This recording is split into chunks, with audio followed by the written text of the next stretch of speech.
Assalamualaikum warahmatullahi wabarakatuh, brother. Waalaikumsalam, Tung. Udah mau, Gimana? Bang? Alhamdulillah, sehat-sehat nih. Aduh, ribet pakai masker ya. Terus, sorry, aman lah. Biasa di suatu tempat lah. Yang penting sinyalnya bagus. Oh, siap. Nyantai emang ya? Sambil Nyantai aja. ngopi. Sambil ngopi, sambil minum apalah. Ya baik teman-teman nih, seluruh pemirsa followers kami Bandung dan pastinya followers Bro Hadian juga ya. Pada malam hari ini kita ngobrol-ngobrol lah ya, ngobrol-ngobrol sedikit tentang ngobrol-ngobrol produktif lah.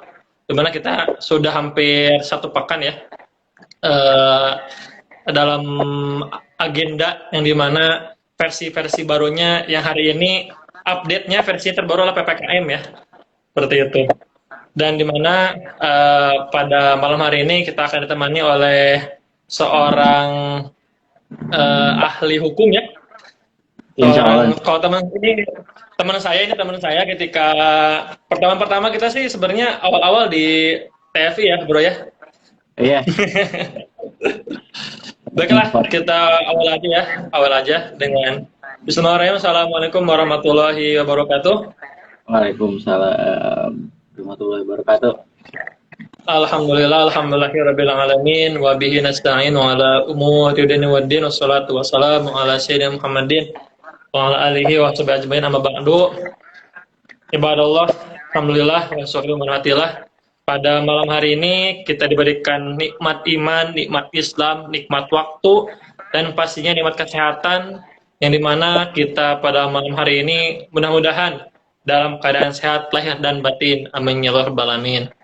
Salawat serta salam semoga selalu terlimpah curahkan kepada Habibana wa Nabiyan Karim Muhammad sallallahu alaihi wasallam serta keluarganya, para sahabatnya dan kita umatnya hingga akhir zaman. Amin ya Allah ya rabbal alamin.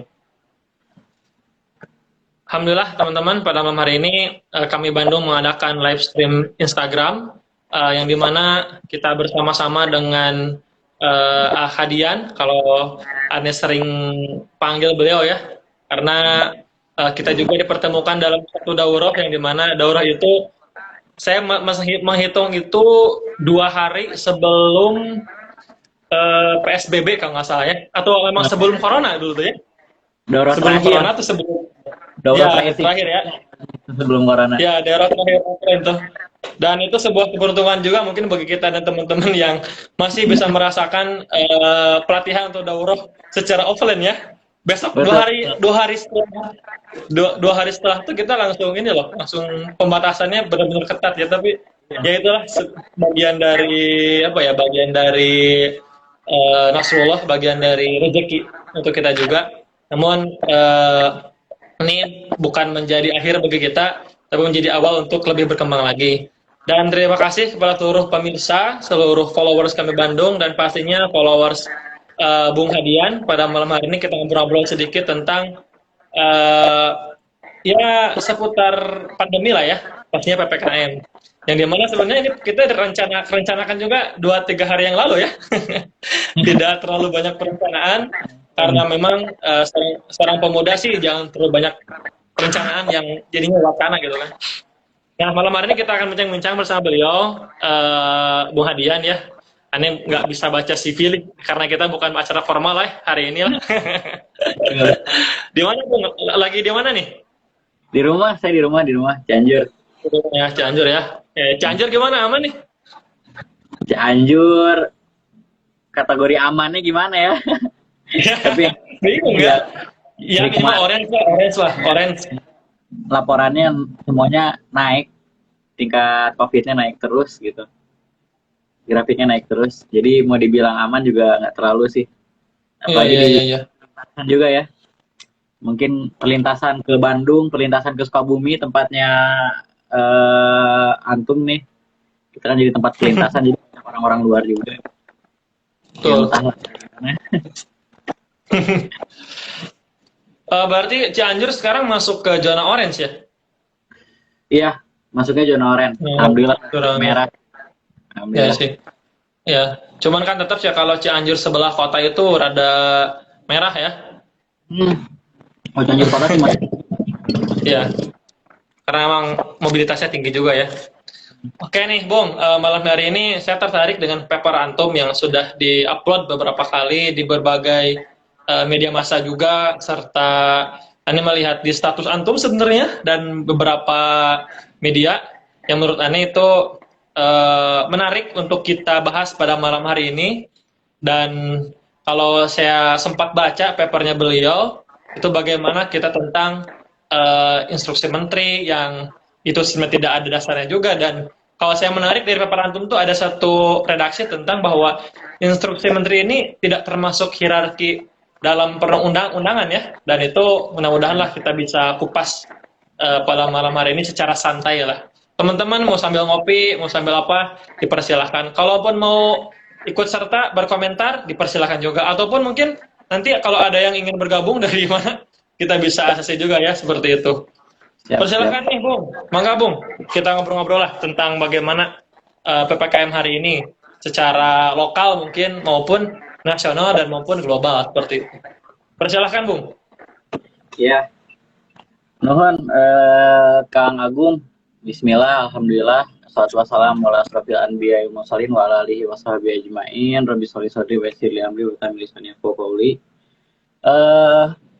Sebetulnya sedikit ngasih gambaran ya terkait apa yang sudah saya tulis di dalam paper saya, dan alhamdulillah juga opininya dipublikasi ya di media cetak untuk 2 hari ke belakang. Sebenarnya nggak terlalu panjang ya.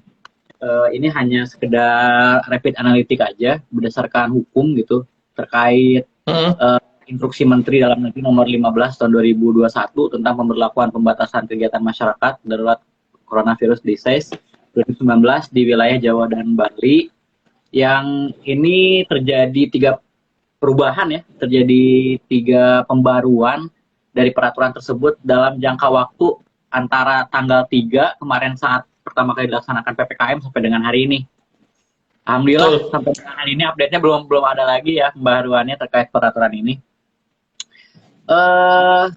Sangat menarik ya tadi yang menjadi analisis pertama saya adalah bahwa melihat instruksi menteri itu sebetulnya tidak termasuk dalam hierarki peraturan perundang-undangan gitu. Tidak berlaku juga tidak demikian gitu kan, karena dalam pasal 8 Undang-Undang Nomor 12 Tahun 2011 itu dimungkinkan untuk membuat peraturan lain selain yang ada dalam hierarki tersebut gitu kan, dalam kewenangan dalam hal ini lembaga negara gitu, dan ini dalam hal ini adalah Kementerian Dalam Negeri.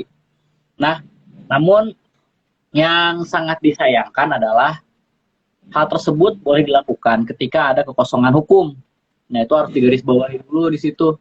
Ketika terjadi kekosongan hukum, maka sudah selayaknya lembaga negara dalam hierarkinya di tingkat manapun untuk membuat suatu peraturan guna mengisi kekosongan tersebut.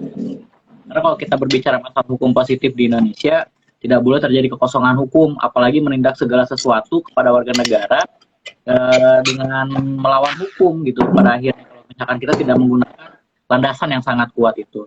Maka dari itu saya mengawali tulisan saya dari keresahan berdasarkan perundang-undangan terlebih dahulu gitu ya. Sangat disayangkan gitu hari ini kalau misalkan Kang Agum ya melihat perubahan kedua, kalau nggak ketiga nih kalau nggak salah itu kan, yang mencantumkan terkait sanksi ketika adanya pelanggaran terhadap peristiwa PPKM ini, itu dikenakan sanksi yang dalam hal ini instruksi yang betul-betul tertulis sangat jelas dalam peraturan ini itu kembali lagi kepada Undang-Undang Nomor 2 Tahun 2018 dan juga Undang-Undang Nomor 4 Tahun 1984 nih kalau nggak salah.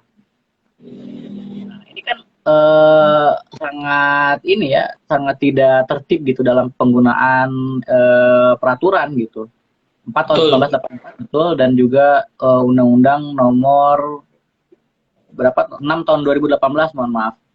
Nah, Sebetulnya kan simpel ya kalau kita melihat bagaimana undang-undang itu dapat digunakan atau tidak. Kita lihat aja gitu unsur-unsur yang ada dalam undang-undang tersebut sudah memenuhi dengan kondisi sekarang atau belum gitu. Nah kan kita bisa melihat nih pertama dulu nih dari 6 tahun 2018 gitu kan.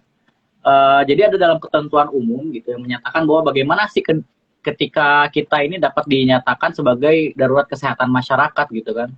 Nih dijelaskan dalam undang-undang ini bahwa kejadian kesehatan masyarakat yang bersifat luar biasa dengan ditandai penyebaran penyakit menular dan atau kejadian yang disebabkan oleh radiasi nuklir, pencemaran biologi, kontaminasi kimia, bioterorisme, dan pangan yang menimbulkan bahaya kesehatan dan berpotensi menyebar lintas wilayah atau lintas negara.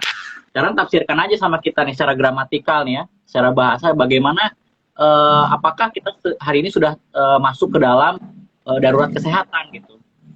Bersifat luar biasa, ditandai penyebaran penyakit menular, berpotensi menyebar lintas wilayah atau lintas negara. Sudah terjadi belum? Tentunya udah gitu. Bahkan Sudah banget. COVID-19 pada awalnya pun kan lintas negara gitu kan. Dia udah dari mana? Wuhan ya. Betul. Ternyata menyebar sampai dengan Indonesia gitu kan. Yang tadinya dianggap itu bukan penyakit yang sangat berbahaya gitu kan. Ya, betul. Liar dan lain-lain itulah gitu pokoknya jokes politik yang apalah itu. Pada stand up semua. Kan itu pertama. Lalu yang kedua kalau kita melihat kepada Undang-Undang Nomor 4 tahun 1984 ya tentang wabah penyakit menular nih. Yang disebut wabah penyakit menular itu apa sih gitu kan? Wabah penyakit menular yang selanjutnya disebut wabah adalah kejadian berjangkitnya suatu penyakit menular dalam masyarakat yang jumlah penderitanya meningkat secara nyata melebihi daripada keadaan yang lazim pada waktu dan daerah tertentu serta dapat menimbulkan malapetaka. Oke, gimana lagi kan ya secara gramatikal kan sangat sederhana gitu ya ketika kita melihat unsur-unsurnya apakah terpenuhi atau tidak gitu kan. Begitu pula kan yang dipakai oleh para penindak hukum kan ya, kalau misalkan mau menyatakan dia jadi tersangka atau enggak nih dalam penindakan PPKM ini ya melihat unsur-unsurnya dia terpenuhi atau enggak. Nah hari ini kan kita lihat juga bahwa penyakit menular sesuai Undang-Undang nomor berapa ini nomor 4 tahun 1984 juga kan demikian gitu. Ternyata kita sudah masuk terhadap wabah penyakit menular gitu. Yang pada akhirnya bahwa ketika unsur-unsur itu sudah terpenuhi tentunya negara harus melaksanakan undang-undang tersebut gitu kan. Simpelnya kayak gitu. Tugasnya eksekutif apa sih gitu kan? Salah satu kan menjalankan undang-undang gitu. Kalau misalkan tidak menjalankan undang-undang ya berarti dia tidak menjalankan tugas dan fungsinya yang diamanahkan oleh undang-undang dasar gitu kan. Sebagai dasar hukum tertinggi dalam bernegara gitu. Nah ini kan ironi ya, itu jadi pembahasan pertama nih. Ini kan jadi sangat ironi gitu ketika kita melihat bahwa negara kita bahkan nggak tertib gitu. Saya belum ngomongin bahwa negara itu tidak mau bertanggung jawab atas hak yang harus diberikan kepada masyarakat ya. Ini saya baru membahas bahwa negara itu nggak memakai undang-undang yang seharusnya dipakai gitu dan sudah berlaku dan masih berlaku sampai dengan hari ini. Kecuali ini kan yang tadi saya udah katakan satu, memang terjadi kekosongan hukum. Nggak ada tuh aturannya yang harus bisa dipakai, nggak masuk unsur-unsur yang tadi. Maka dari itu pemerintah harus buat peraturan yang baru gitu kan. Siapapun itu lembaga negara bisa membuat peraturan itu yang baru gitu kan. Selanjutnya yang kedua apabila undang-undang tersebut sudah dicabut, nah kan sampai sekarang kenyataannya undang-undang tersebut belum dicabut dan masih berlaku gitu sampai dengan hari ini gitu kan. Belum ada ketentuan lain yang bisa mengenyampingkan itu gitu kan. Bahkan yang jelas adalah dalam asas hukum itu gitu kan peraturan yang lebih tinggi itu bisa mengenyampingkan peraturan yang lebih rendah gitu. Dalam artian kalau misalkan di atas sudah diatur gitu kan, ini kan karena bukan lex spesialis gitu kan, hitungannya malah teknis pelaksanaan aja gitu kan. Generalis. Iya, makanya kan ini sifatnya itu lebih tinggi gitu kan, bisa menyampingkan yang lebih rendah dalam artian gitu kan, lebih komprehensif gitu, semuanya sudah diatur gitu. Kecuali ini memang jadi undang-undang yang sifatnya itu teknis pelaksanaan gitu kan, atau peraturan yang sifatnya teknis pelaksanaan dari dari undang-undang tersebut gitu, tapi kan bukan gitu. Kalau misalkan kayak kemarin itu ya Omnibus Law gitu kan, Omnibus Law itu kalau nggak salah sampai ratusan peraturan pelaksana yang dimungkinkan dibuat karena ada pasal jembatannya di undang-undang Omnibus Law itu Cipta Kerja kan. Ini sampai presiden kan sampai buat peraturan pemerintah yang alangkah banyaknya itu dan peraturan menteri yang alangkah banyaknya itu dikejar lagi kan selama 1 tahun gitu sampai menyelesaikan semua peraturan pelaksana itu. Nah, apa sih konsekuensi hukumnya pada akhirnya ketika kita tidak bisa tertib dalam melaksanakan undang-undang atau tertib dalam menggunakan dasar hukum ini?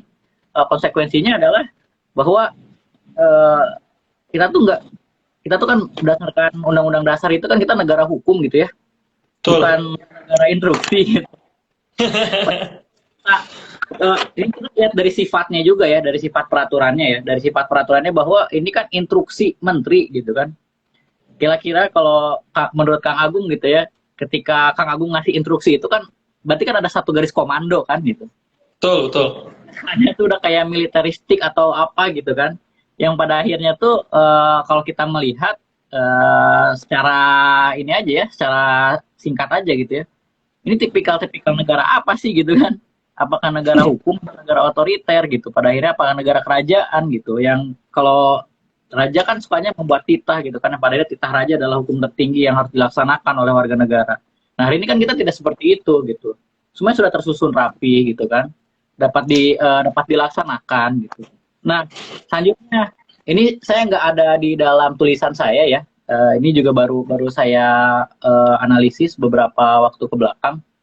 Coba Kang Agung, karena kita nih bahasannya Jawa Barat kali ya, Jawa Barat ya, secara lebih spesifik gitu. Kang Agung bisa buka deh apa namanya terkait perda Provinsi Jawa Barat nomor 5 tahun 2021 ini mengenai apa namanya ketertiban umum nih, perlindungan masyarakat. Nah, ini kan juga yang jadi salah satu dasar hukum untuk pemberlakuan PPKM di Jawa Barat. Ini ada hal yang sangat menarik ketika pembentukan peraturan perundang-undangan itu dilandasi oleh landasan filosofis, landasan sosiologis, dan juga landasan yuridis. Kalau kita melihat gitu kan, aturan yang dipakai hari ini, nginduknya itu kemana, kita lihat landasan yuridis. Landasan yuridis itu kalau Akang dan teman-teman semua baca dalam sebuah peraturan perundang-undangan, itu ada yang suka disebut mengingat gitu. Nah, mengingat itu adalah landasan yuridis itu yang menjadi dasar peraturan yang lebih bawah itu mengacu pada peraturan yang lebih tinggi gitu kan.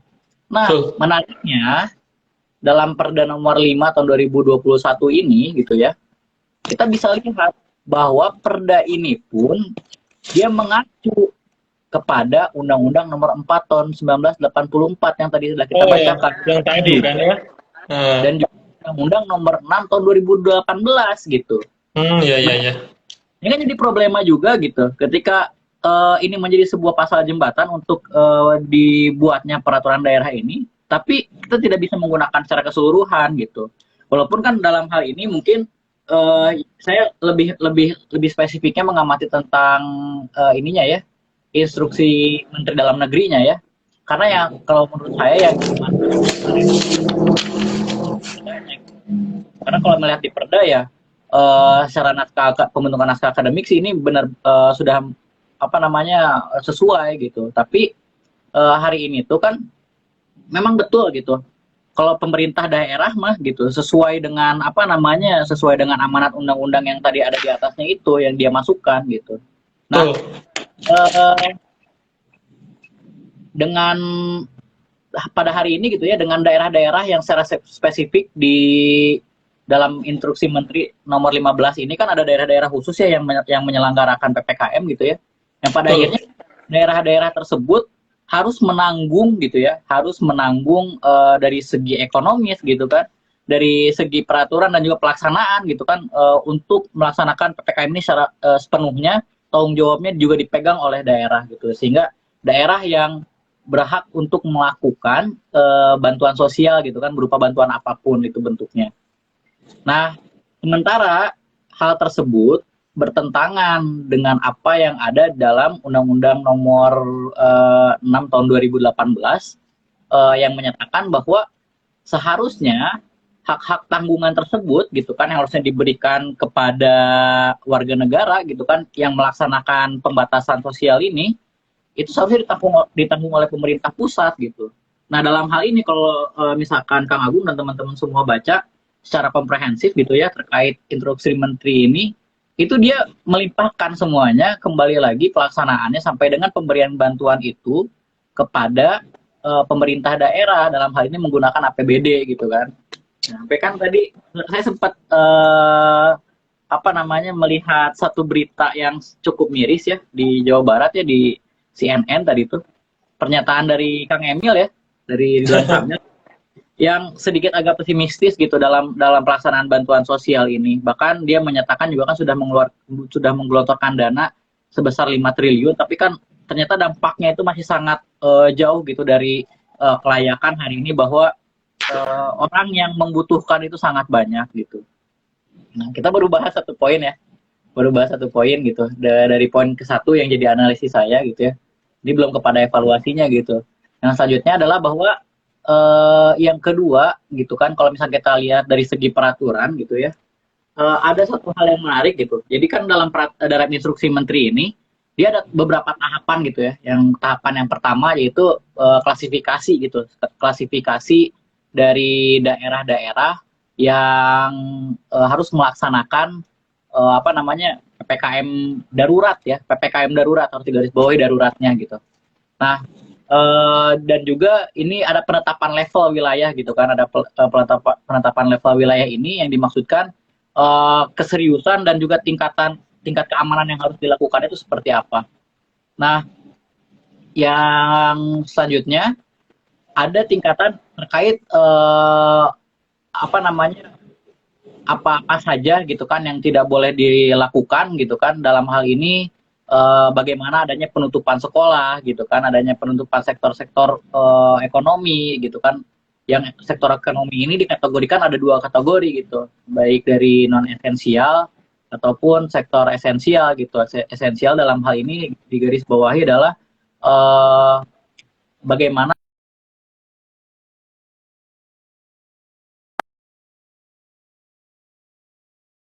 ekonomi yang penting untuk dibuka seperti apa namanya bahan-bahan pokok gitu kan makanan terkait pangan gitu dan sandang kan kita sama-sama tahu ya sandang semua ditutup gitu kan hari ini. Nah ini juga kan menjadi sebuah pro kontra ya masih jadi pro kontra. Nah yang menariknya gitu kan kalau Kang Agung perhatikan dan teman-teman perhatikan dalam perubahan dari instruksi Mendagri ini terbanyak perubahan itu adalah di penentuan sektor esensial dan non esensial ini gitu kan. Oh iya betul. Yang paham ekonomi mikro dan makro lah bisa lebih mengamati negosiasi dari sudut pandang kebijakannya saja. Gitu. Nah, politik hukumnya adalah bahwa ada apa sih sebetulnya yang pada akhirnya selalu terjadi perubahan dalam menentukan sektor esensial gitu. Apakah kepentingan dalam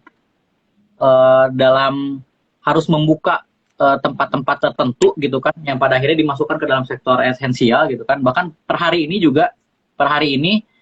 kalau dari pemerintah DKI Jakarta kan memasukkan apa namanya advokat itu sebagai salah satu sektor esensial gitu. Iya. Dengan hari ini itu DKI Jakarta secara khusus gitu kan secara khusus membuat sebuah peraturan yang menyatakan bahwa advokat dapat dijadikan sektor esensial. Nah selanjutnya adalah bahwa ketentuan bagaimana ketika kita bisa melewati zona-zona PPKM ini gitu kan. Kasusnya ada seperti yang menunjukkan kartu vaksin, menunjukkan tes PCR gitu kan. Terus juga apa namanya tidak boleh apa namanya zona merah tidak boleh melintas gitu kan. Itu ada ketentuan-ketentuan tersebut yang harus dilaksanakan oleh warga negara dalam hal ini yang melaksanakan PPKM di berbagai daerah Jawa dan Bali ini. Nah, setelah itu pengawasan pelaksanaan ya tentunya sedari awal kan kita sudah tahu ya adanya satgas COVID yang dalam hal ini gabungan dari beberapa lembaga negara ya ada kepolisian gitu kan ada dari kesehatan ada juga dari BNPB gitu kan. Nah, BNPB juga garis bawahi lagi BNPB kan kalau misalkan udah masuk ini benar-benar bencana BNPB kan layak turun gitu. Nah hari ini juga di garis bawah itu kalau misalkan nganggap BNPB hari ini memang sudah darurat bencana gitu kan apakah peraturan-peraturannya sudah dipakai gitu kan secara utuh gitu. Nah penerapan protokol dan lain-lain ya.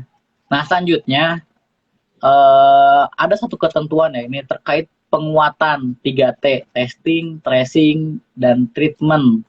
Dan hal tersebut ini harus dilakukan secara aktif oleh pemerintah gitu kan. Kalau misalkan teman-teman baca Inmendagri nomor 15 tahun 2021-nya gitu kan, cukup rigid gitu ya dan rinci bagaimana provinsi, kabupaten, kota itu memiliki target untuk dilakukan testing, tracing, dan treatment gitu. Nah, bagaimana angka-angka ini sudah ditentukan gitu. Contohnya kan coba kita lihat ya yang Jawa Barat gitu kan, bahwa di kota Bandung di kota Bandung itu setidak-tidaknya satu hari itu harus dilakukan testing itu 8.087 orang gitu secara aktif gitu. Itu menjadi target yang pada akhirnya apa namanya, kita bisa kalau misalkan kita flashback ke belakang ya, kenapa negara-negara maju itu bisa menyelesaikan permasalahan ini secara cepat dan tepat gitu. Karena dia berdasarkan data real di lapangan, bagaimana pemberlakuan apa namanya testing ini, yang sehingganya dia bisa memetakan gitu, bisa memetakan daerah-daerah mana saja sih yang rawan, yang pada akhirnya harus dikarantina gitu.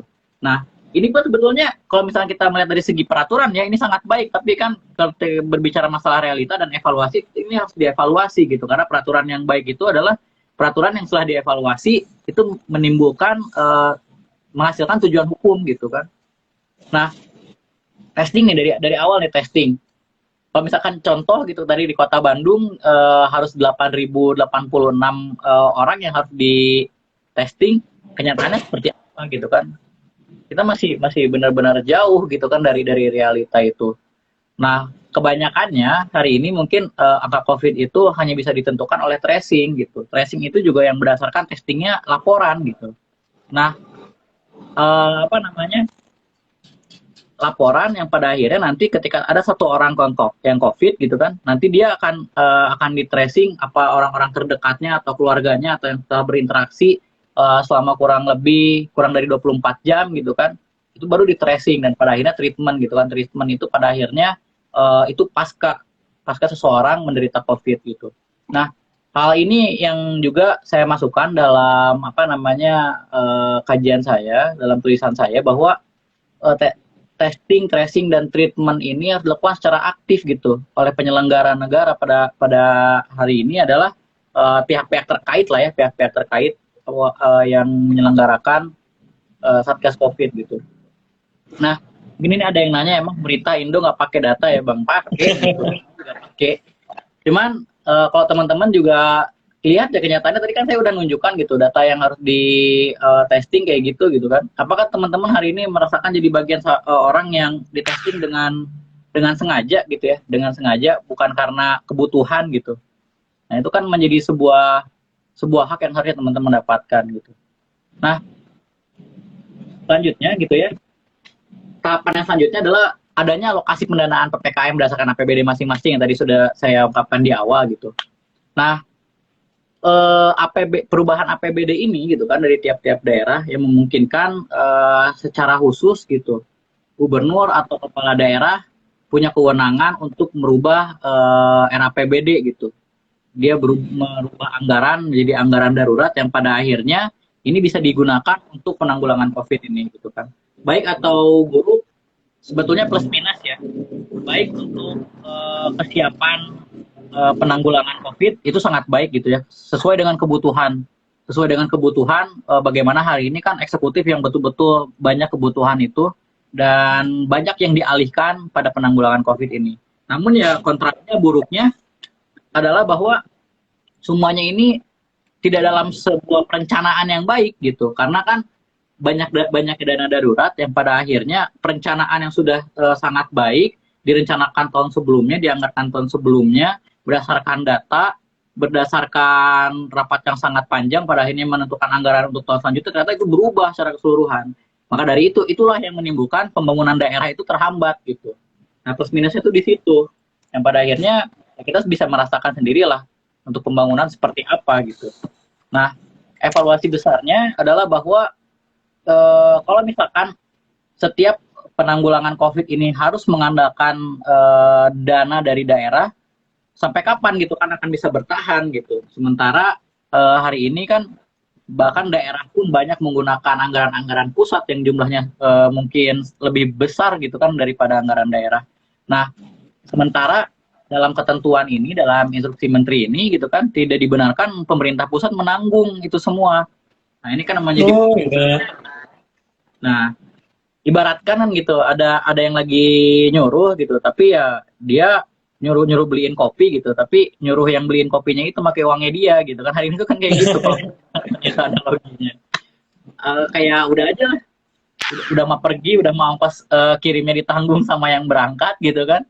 Kopinya juga dibayarin sama dia, ya ruginya double gitu. Udah sama kita yang apa namanya turun langsung ke lapangan iya gitu kan, mantau iya, kesana kesini iya, sampai dengan kita yang punya resiko tertinggi untuk terkena COVID-nya sendiri gitu kan, tapi kita juga yang menanggung biaya itu semua. Nah ini kan ironisnya di situ gitu.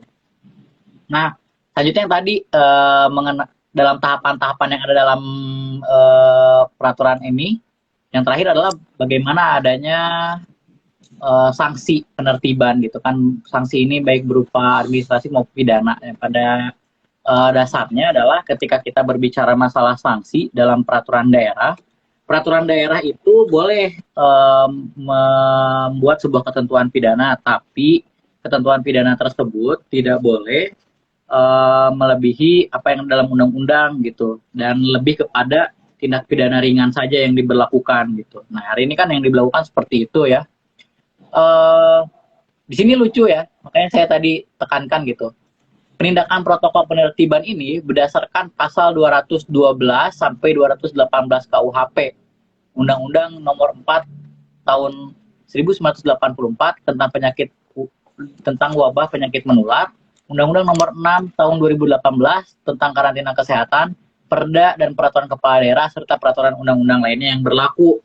Nah, kita berbicara masalah hukum ya tadi ya, baik lagi ke yang awal, bahwa kita nggak bisa hanya sebagian saja gitu.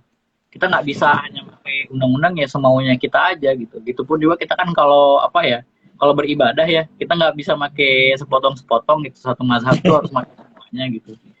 Ya samanya karena hukum di Indonesia juga kan tertibnya hukum di Indonesia juga kan sebetulnya mengacu kepada tertibnya beragama ya, khususnya beragama Islam gitu. Kalau pakai aturannya tertib gitu kan, pakai dalil-dalilnya tertib gitu kan, ya nanti pelaksanaannya juga akan tertib gitu. Di Indonesia ada hierarki peraturan perundang-undangan, di Islam juga ada hierarkinya gitu kan. Ya Al-Quran sebagai norma dasarnya gitu kan, diturunkan, dan ada teknis pelaksanaannya melalui sunnah gitu kan, yang dilaksanakan oleh Rasulullah SAW. Dan pada akhirnya ke bawahnya kan makin ada lagi kan, ada ijma gitu kan, ada juga apa namanya mazhab-mazhab itu kan, padanya peraturan-peraturan turunan yang sifatnya itu adalah peraturan teknis. Nah kira-kira seperti itu tuh terkait analisisnya. Nah evaluasinya apa? Kayaknya kita harus diskusi bareng-bareng nih sama Kang Agung kalau evaluasinya. Saya juga nulis banyak banget sebetulnya kalau evaluasi ya. Tadi juga sebetulnya analisis itu sudah sedikit menyinggung evaluasi ya, tapi yang jelas bener-bener nih masih banyak PR gitu. Betul banget. Kira kita nyantai ya, pengen denger juga dari Kang Agung nih, kumaha Kang kalau di Bandung gitu penerapan PPKM. Tapi kayaknya lebih tertib ya kalau di Bandung tuh ya. Ya sebenarnya sih kalau untuk secara kategori Kota Bandung termasuk merah ya. Dan memang pelaksanaannya itu sejauh sebelum saya bahas soal data dan sebagainya, saya membahas soal aktualitas ya, kontekstual ini mak, saya pun langsung turun ke lapangan. Secara apa ya, secara penerapan nih, mungkin yang paling menonjol itu tentang penutupan jalan. Itu yang lumayan sebenarnya satu arah itu menjadi solusi, satu arah menjadi sebuah polusi. Yang dimana kalau saya pengalaman sih ya mungkin, jadi ada satu mekanisme dibuka itu jam 4 subuh sampai jam 7, itu sebagai alasan untuk bagi orang-orang yang akan berangkat kerja sebenarnya berapa, ataupun ya akan berlalu lalang lah. Jam 7 itu ring 1, ring 2 itu udah ditutup lagi. Nah, buka lagi jam 11 sampai jam 1, itu sebagai dalih-dalih untuk mengurai bagi orang-orang yang akan berlalu lalang lagi. Karena memang tidak, ya itulah salah satu konsekuensi ya, bahwa memang ini menjadi konsekuensi yang tadi Undang-Undang Nomor 4 Tahun 1984 tentang karantina itu ya memang negara ini khususnya tidak bisa, kalau bahasa saya itu sumo ya, atau lengkap lah, lengkap dalam menerapkan hukum itu sendiri. Ya dari Iya benar. mana tadi lex generalis itu sampai lex spesialis itu bisa korealis gitu. Jadi malam itu jam jam tutup lagi jam 4 sampai jam berapa? Sampai jam 7 malam sampai jam 4 subuh lagi. Jadi nggak ada ring-ring satu, nggak tidak dibuka. Itu sebagai salah satu kontekstualnya. Untuk penerapannya sebenarnya sih tidak jauh beda dengan yang lain. Tentang bagaimana vaksin sekarang pun di Bandung sedang digencarkan. Ada vaksin tahap 2, ada orang-orang yang masih harus divaksin, dan saya pun melihat kan yang antum udah paparkan ya dalam data itu kan harusnya kita mencapai 180 juta orang kan target itu. Tapi sekarang baru, kalau nggak salah baru 15 juta ya. Itu masih jauh dari 50%. Nah, bagaimana? Apalagi kemarin sempat kita dengar ya, ya mungkin ya ini sebagai anekdot aja, Presiden mengatakan bahwa vaksin itu berbayar. Oh, ada apa ini? Sehingga tidak konsisten bagaimana obrolan pertama itu memang itu gratis, tapi sekarang ada bahasan soal ya berbayar lah, tapi direvisi lagi dan sekarang gratis lagi. Nah, tadi menarik sih Kang Hadian nih tentang konsekuensi hukum, karena kita memang hari ini tidak bisa loncat-loncat ya, karena bahas hukum pun ini sangat banyak gitu. Nah, tentang hukum ini, konsekuensi hukum ini dengan tadi revisi 3 kali instruksi menteri dan sebagainya, dan bahkan instruksi menteri ini tidak masuk pada hierarki perundangan, dan saya melihat apa ya, melihat dan menggarisbawahi tentang sampai sekarang sih sebenarnya tidak ada kajian yang mendalam sih. Kenapa negara tidak sanggup melaksanakan Undang-Undang Nomor 4 Tahun 1994 ya tentang undang-undang karantina, yang harusnya negara menanggung seluruh kebutuhan pokok masyarakatnya. Dan sekarang kan itu lebih ke bansos ya, lebih hanya bantuan saja. Dan itu pun konsumtif, dan saya pun turun ke lapangan ya, satu wadah itu cuma paling 5 liter, 5 kilo beras, ya paling kecap itu 2, dan itu paling bertahan tuh 3-4 hari, tergantung juga kan jumlah kontak anggota keluarganya kan, seperti itu. Nah, dan menarik tadi pertanyaannya soal konsekuensi gimana Bung nih, tentang konsekuensi yang paling berat tuh apa sih sebenarnya ketika negara tidak bisa melaksanakan undang-undang itu sendiri gitu, bahkan dia melompati atau bahkan ya kalau bahasa saya tuh melanggar undang-undang yang telah mereka buat sendiri gitu. Kalau tadi kan konsekuensinya adalah negara tidak konsisten, ataupun ya sebenarnya tidak ada hukuman negara, ataupun negara mungkin dihukum oleh yang lebih tinggi lagi. Nah, konsekuensi berat yang paling bisa mengikat ataupun negara melanggar ini seperti apa dan siapa sih sebenarnya? Nah, Bagaimana tuh, Hadian? saya dari bahasan bantuan dulu ya Kang ya. Saya mau nanya ke Kang Agung nih. Sekarang kita harus bisa bedakan ya, apa perbedaannya antara bansos dan tanggungan yang harus ditanggung oleh negara oleh orang yang terdampak PPKM. Nah, kan harus kita bedakan ya. Betul, itu berbeda banget. Orang yang menerima bansos kan tentunya harus dikategorikan sebagai masyarakat miskin ya. Mohon maaf nih, masyarakat yang kurang mampu gitu kan. Dan prasejahtera juga kan harus berdasarkan data gitu kan, berdasarkan data dari tingkat desa sampai dengan yang dikirimkan ke Kementerian Sosial. Nanti kan kalau nggak salah ya, dari Kementerian Sosial itu kan nanti didaftarkan, nanti kita keluar ID-nya, turun ke dinas sosial nanti akan menurunkan dana bantuan sosial itu. Bener kan kayak gitu kalau nggak salah nih. Nanti teman-teman kalau ada yang lebih paham tentang bansos ini bisa koreksi deh. Nah, terus perbedaannya apa sama yang tanggungan yang dapat diberikan oleh negara terhadap warga masyarakat yang terdampak COVID atau terdampak PPKM atau terdampak karantina wilayah ya, yang seharusnya dalam undang-undangnya. Perbedaannya apa? Pengibaratan itu gini, Kang.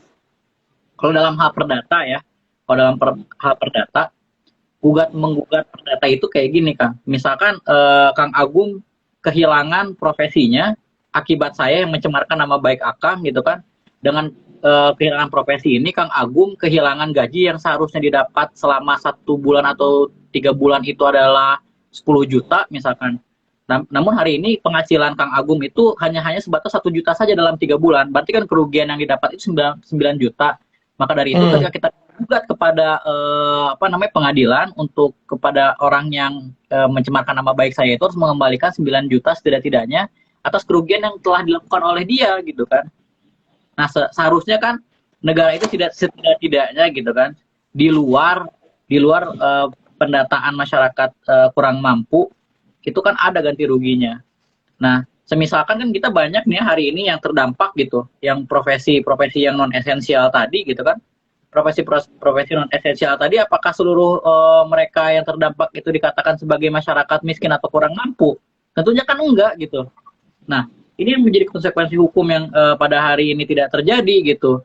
Tidak adanya ganti rugi baik keseluruhan ataupun separuhnya ya yang ini yang diakibatkan karena dia tidak dapat melaksanakan pekerjaannya dan tidak dapat menghasilkan uang gitu. Nah, itu jadi konsekuensi hukumnya hari ini. Yang sudah tanggung jawab siapa? Hari ini tuh gak ada yang bisa dikasih tanggung jawab gitu. Nah, itu tuh. Saya disclaimer dulu ya. Saya sepakat terkait proses PPKM-nya sendiri gitu ya. Dalam artian, saya jadi salah satu orang yang dulu pada awal COVID-19 itu sepakat untuk langsung seluruh daerah itu di lockdown gitu. Langsung disekat semuanya. Dalam artian kalau misalkan untuk secara kesehatan kan mungkin ya nanti tanya sama yang ahlinya kan, apakah itu bisa menjadi suatu cara yang paling efektif dengan hari ini segala pertimbangan itu Indonesia dengan negara dengan mobilitasnya sangat tinggi gitu kan, daerahnya yang sangat banyak, tentunya kan kalau mau kembalikan tanggung jawabnya kepada daerah, masing-masing daerah untuk menjaga masing-masing perbatasannya kan ditutup aja semuanya gitu. Contohnya kayak Cianjur aja ya, kayak Cianjur memang jalan utamanya yang jadi jalan negara ya, jalan pusat gitu kan. Itu cuma ada satu gitu kan, yang sering dilintasi Kang Agung mungkin kalau pulang ke Sukabumi ya. Jakarta juga kalau lewat Cianjur cuma satu gitu. Cuman jalan-jalan tikusnya yang lain itu sangat banyak. Bahkan kalau ke Cianjur lewat Ciwidey juga kan bisa gitu. Betul. Itu juga. Nah, ini kan penyekatannya apakah sampai ke situ? Tentunya faktanya enggak gitu.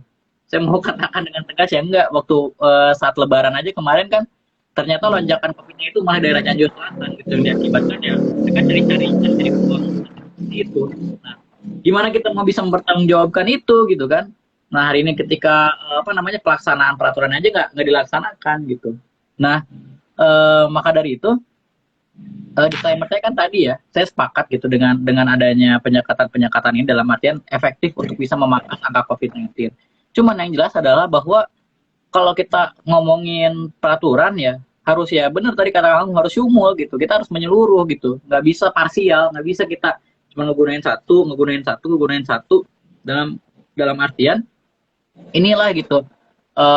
Absolute power corrupt absolutely gitu kan.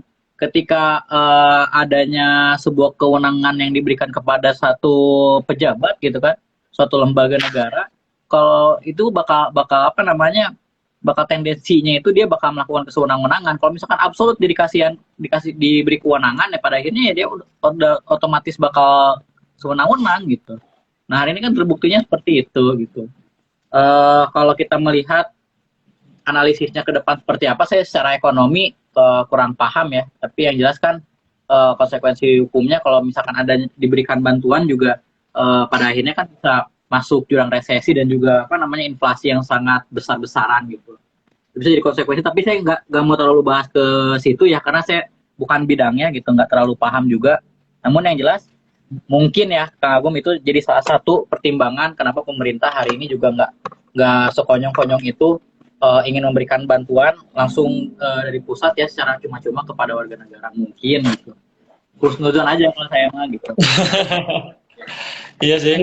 Ini kondisi dilematis ya sebenarnya, dan mungkin teman-teman juga mungkin nih para viewers ya, para penonton yang nonton live streaming kami Bandung hari ini bersama Kang Andian boleh komentar ataupun boleh bertanya dan sebagainya, ataupun cek-cek dari mana aja nih. Tadi sempat juga ya ada sampai 20 lebih tadi ada yang nonton dan sekarang bertahan di angka 11 orang. Dan ya teman-teman, ini salah satu ikhtiar kita juga ya, karena gerakan mahasiswa hari ini pun eh, tidak tidak mau memang terhambat ya, dan tidak mau cuman karena kita harus tetap kreatif dan tidak boleh eh, mundur karena satu pintu tertutup, ya kita harus mencari pintu-pintu yang lain. Nah, menarik nih, Kang Adian, tentang tadi soal eh, apa ya, ketidaksumulan atau kesempurnaan ataupun parsialnya melaksanakan sebuah hukum. Memang sih, karena kita pun lihat ya, negara ini sepertinya memang tidak melihat dasar hukum yang sudah menjadi dasar bernegara ketika dia memiliki sebuah masalah. Nah, terlihat buru-buru sih dari mulai awal sampai hari ini, dari mulai panglima kita ya. Kalau saya menganggap bahwa presiden itu panglima kita yang memimpin garda terdepan, yang paling depan untuk menyelesaikan permasalahan hari ini. Dan ini kan sebenarnya bukan hal mustahil kan. Kita bisa lihat Euro kemarin kan ya. Jadi ini ya, jadi anekdot kayak kita juga sih. Aduh, ini kok bahkan ada meme gitu. Di atasnya Euro, di bawahnya Mekah gitu. Kok Mekah kosong, Euro penuh. Sebenarnya itu bukan hal yang tanpa data, tapi memang ketika saya lihat datanya, memang negara-negara lain itu negara yang sudah siap bernegara ternyata. Dan saya hari ini menganggap bahwa apakah Indonesia ini sudah menjadi negara yang tentu sebuah negara, karena ketika melihat perangkat-perangkat yang ada pun negara Indonesia sangat kelabakan, dan hari ini Indonesia itu sampai kemarin saya dapat informasi dia masuk ke TV Korea Utara, kan ngeri ya. Korea Utara sampai pengen gitu memberitain bagaimana parahnya COVID di Indonesia ini, karena kan kasusnya tuh per hari ya.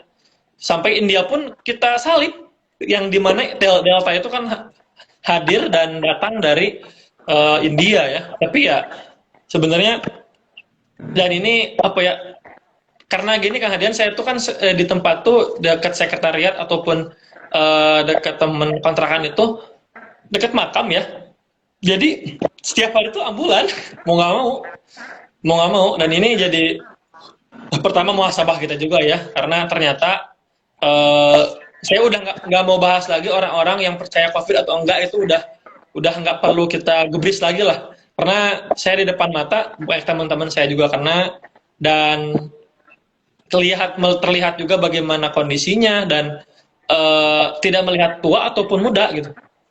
Dan ini jadi fenomena yang sebenarnya sudah tidak perlu banyak kita perdebatkan lagi, karena dari perspektif media mungkin ya, sedikit mungkin kita bahas sedikit.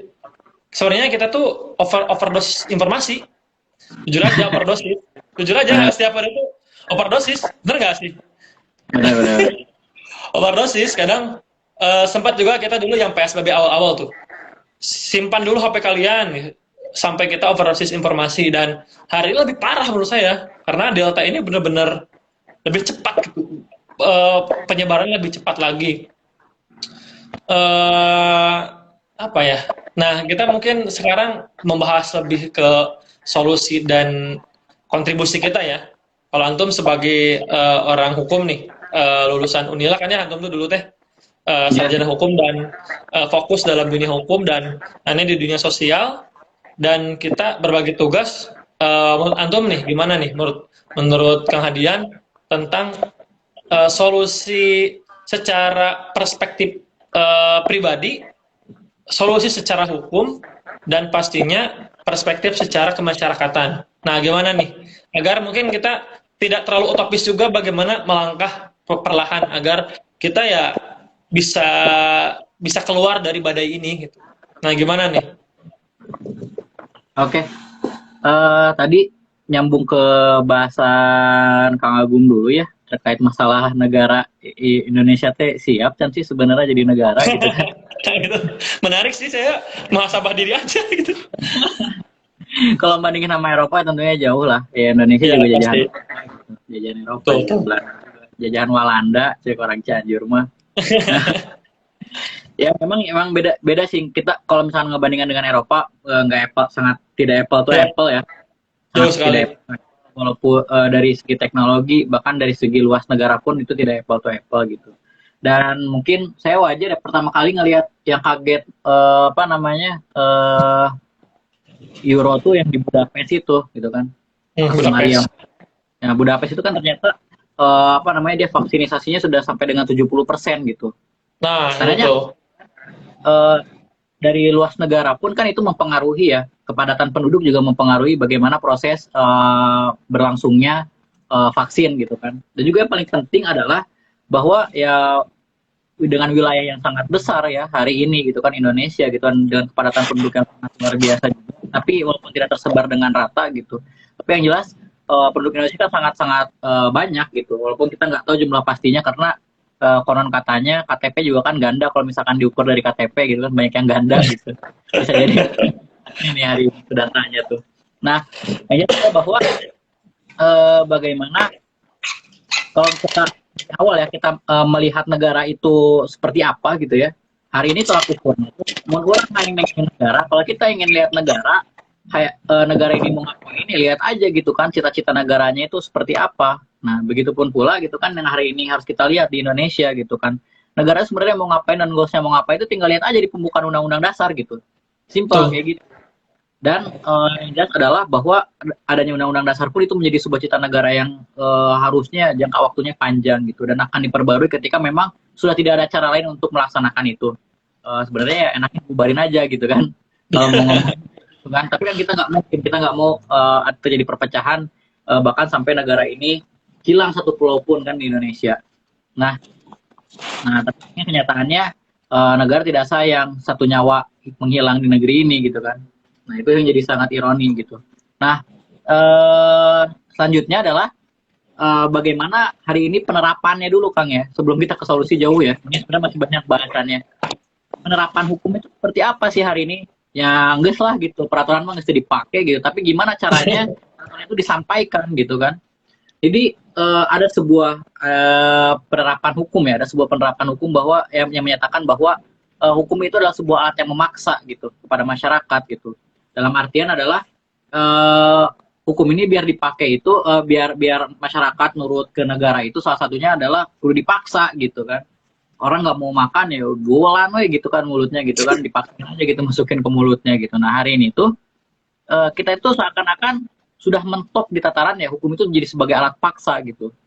Kalau misalkan dulu saya sering nonton apa namanya ya kajiannya Panis Mata gitu. Hari ini tuh negara tuh sudah lack of knowledge gitu untuk mencerdaskan kehidupan bangsa untuk memberikan sebuah pencerdasan terkait peraturan perundang-undangan yang harusnya diberlakukan kepada masyarakat. Udah mentok caranya tuh pada akhirnya kan dipaksa gitu hari ini tuh. Tingkat stresnya tuh udah sampai situ gitu. Harus udah dipaksain peraturan tuh udah mengedadak gitu. Sosialisasinya juga hampir nggak ada. Pada akhirnya tinggal pelaksanaan gitu. Pas pelaksanaan orang kaget semua gitu kan. Termasuk salah satunya gitu kan apa yang dilakukan oleh Bu Risma hari ini gitu kan. Apalagi selain dia memaksa seorang pejabat untuk dipindahkan ke Papua yang pada akhirnya hanya menimbulkan isu rasial aja gitu kan hari ini gitu. Nah itulah salah satu contoh lack of knowledge gitu. Bagaimana hari ini pemangku jabatan yang melaksanakan undang-undang dan hari ini kalau hari ini kita bukan undang-undang ya apalagi kan instruksi menteri gitu kan dibuat oleh eksekutif untuk eksekutif laksanakan tapi dia tidak bisa memberikan pemahaman kepada warga negara. Iya itu ya peraturan gitu kan kumaha cara makena gitu kan tapi tahakan peraturan takuman gitu kan kasar gitu. Iya, iya. Nah, itu yang hari ini harus kita sama-sama apa namanya renungi gitu ya bahwa hari itu kita udah kayak kehabisan akal gitu pemerintah tuh udah kayak kehabisan akal bahkan untuk sekedar mensosialisasikan peraturan dengan baik dan benar gitu. Nah pada akhirnya kan ada penyalahgunaan di situ penyalahgunaan cara-cara yang memaksa gitu kan cara yang tidak dibenarkan bahkan penertibannya saja banyak yang tidak humanis gitu walaupun memang lebih banyak contoh yang humanis ketimbang yang tidak humanis ya. Salah satunya mungkin di Cianjur juga gitu. Cianjur alhamdulillah ada yang viral-viral lah dari kemarin masalah apa namanya penyekatan waktu mudik ya. Sampai dengan sekarang alhamdulillah kasusnya contoh Cianjur nggak ada hal-hal yang viral gitu. Ya walaupun awal-awal COVID juga di Cianjur gitu kasusnya gitu di Indonesia tuh. Nah, tapi yang jelas adalah bahwa masih banyak hal positifnya gitu. Nah, eh, selanjutnya ketika peraturan itu tidak dapat dilaksanakan dengan baik oleh warga negara gitu kan. Nah, ya akhirnya negara juga tidak dapat mencerna itu dengan baik dan tidak dapat melaksanakan semua peraturan itu dengan baik dan benar gitu. Karena sifatnya terus memaksa, akhirnya timbul rasa frustasi dari masyarakat. Dan yang paling mengerikan daripada itu adalah timbulnya chaos di masyarakat gitu. Nah, itu Kan sih yang beberapa hari kemarin kan saya sempat ngirim sebuah pamflet ya ke Kang Agum ya terkait seruan-seruan yang entah bagaimana lah dan udah terjadi di Jawa Barat ya, di Tasikmalaya gitu, chaos seperti itu gitu kan. Mau gimana coba ketika kita nggak bisa memberikan pencerdasan gitu kan, pada ini masyarakat melawan gitu, para tidak dapat menahan itu semua gitu kan, dan pada akhirnya tingkat COVID makin hari makin meningkat. Dan hari ini juga kita melihat ya sebuah evaluasi besar dalam pelaksanaan PPKM ini ternyata belum bisa menekan angka peningkatan COVID gitu. Yang per hari ini ya, kalau teman-teman baca di covid19.go.id gitu kan, ironisnya ya hari ini ada berapa ribu nih yang naik nih. Ada 2.000 kasus gitu kan, ada 2.000 kasus yang naik gitu kan. Ya, semoga aja saya nggak mau lihat lah yang meninggalnya berapa, takutnya mengecewakan bagi saya lah. Tapi teman-teman bisa lihat itu di situsnya covid19.go.id gitu. Nah, perjalanan peraturan undang-undangannya seperti itu, Kang Agung. Nah, kalau misalkan kita berbicara masalah solusi ya, pada akhirnya solusi yang hari ini bisa kita lakukan nih sebagai aktivis gitu, sebagai aktivis sosial, sebagai aktivis pergerakan, selain menyuarakan apa-apa saja yang harusnya dievaluasi oleh pemerintah, yang mungkin saja didengar atau mungkin saja tidak gitu kan, tentunya hari ini kita pasrahkan saja gitu.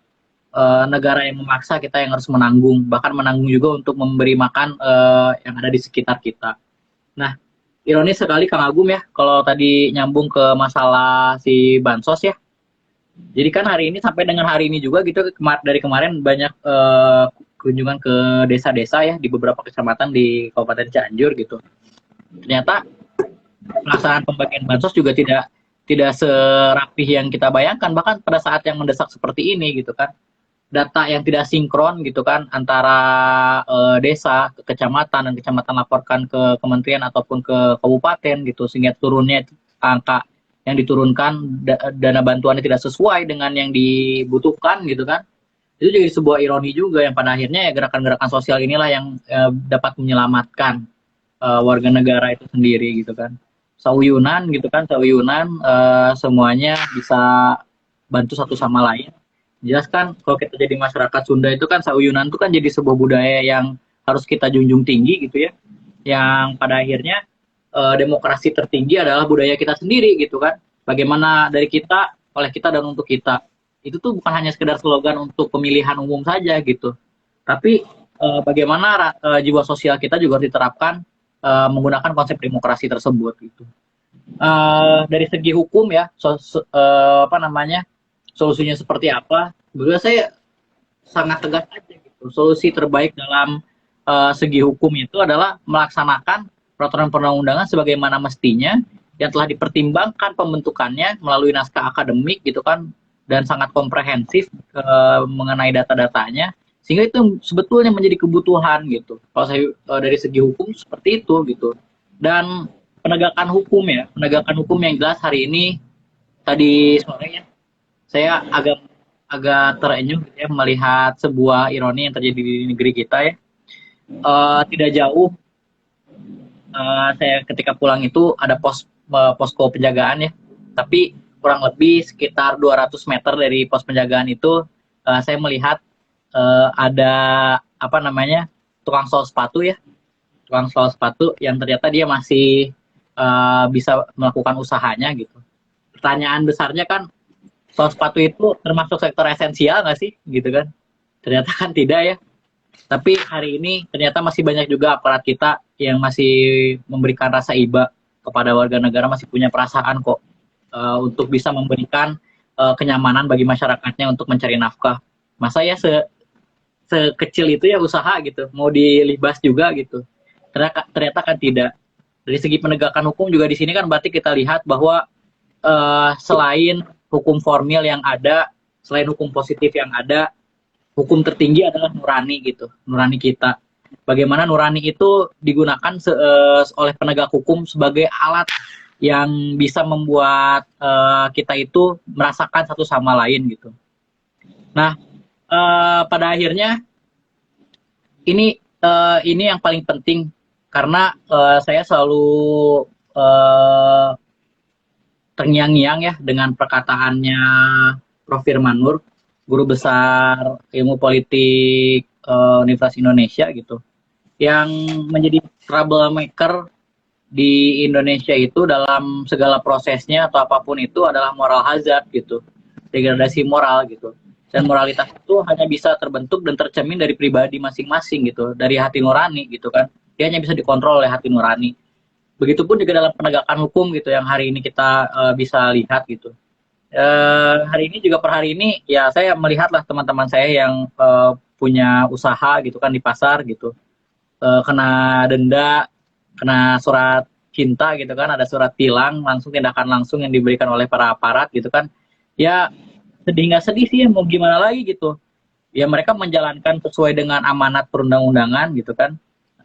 Tapi kenyataannya kan banyak kebutuhan gitu, banyak kebutuhan yang harus dilakukan oleh warga negara dan itu belum bisa ditanggung oleh negara pada hari ini.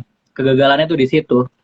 Sebenarnya saya pengen sih di dalam tulisan saya itu bukan inkonsisten gitu, tapi negara itu gagal dalam menyelenggarakan negara gitu. Pemerintah gagal dalam menyelenggarakan negara. Karena gini Kang Agung, kita balik kepada tujuan hukum ya. Tujuan hukum itu menurut Gustav Radbruch itu ada 3.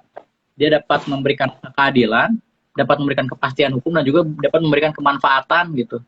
Nah kalau kita hari ini melihat adanya perubahan-perubahan seperti ini gitu kan, pemberlakuan seperti ini, apakah itu adil gitu kan? Pembuatan peraturan ini apakah adil gitu? Ini sebagai kesimpulannya ya, apakah ini adil gitu? Ternyata kan tidak gitu. Apakah dengan adanya terus perubahan seperti ini itu memberikan kepastian hukum? Ternyata juga tidak gitu. Dan yang terakhir, apakah pemberlakuan PPKM ini bermanfaat? Belum tentu juga gitu, karena peningkatan COVID masih tinggi dan apa yang kita takutkan adalah harapan dari masyarakat yang sudah betul-betul rendah, yang pada akhirnya membuat chaos di mana-mana gitu. Ini yang paling sangat berbahaya gitu kan. Ketika masyarakat sudah hopeless gitu, tidak punya harapan lagi, bahkan tingkat COVID itu makin tinggi karena orang-orang pada stres gitu kan. Imun dia malah makin rendah gitu. Nah inilah yang paling mengerikan dari itu semua adalah hopeless gitu. Maka dari itu saya ingin katakan ketika tujuan hukum yang ada yang 3 ini tidak terwujud gitu, apalagi gitu kan, berarti gagal dalam melaksanakan dan membentuk hukum itu sendiri gitu. Dan harusnya dievaluasi besar-besaran gitu. Kira-kira kayak gitu Kang Agung. Kalau dari saya solusi lain yang anak sosial kayaknya lebih memahami itulah.